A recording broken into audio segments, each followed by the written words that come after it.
big grand challenge that we face is how to make security and safety sustainable. Because up until now, we've considered electronics to be disposable. You know, we stop patching phones after 3 years and we stop patching laptops after 5 years at most. But Moore's law has run out, and we're now starting to find software and internet connectivity in many durable goods like cars and medical devices.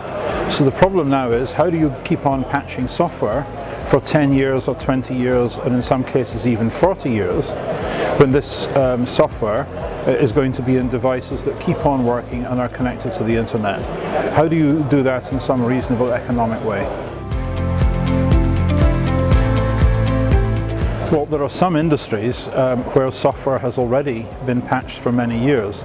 Aerospace and defense, for example, where you make sure that you leave enough resource, you leave enough memory that you can put in a number of upgrades later.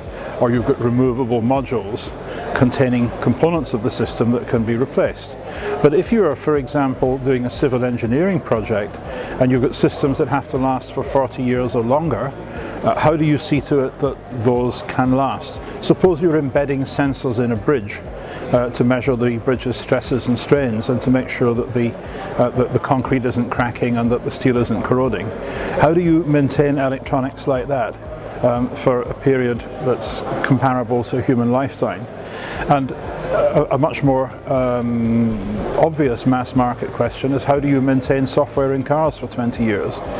Because you see the embedded carbon cost of a car is typically 20 or 30 or 40 tons, which is comparable to the lifetime fuel burn of a car.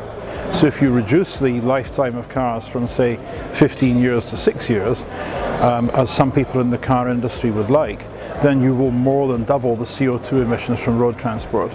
So we simply cannot afford to make durable goods last for shorter periods of time. We've got to make everything last longer, which means that we have to sustain the software as well.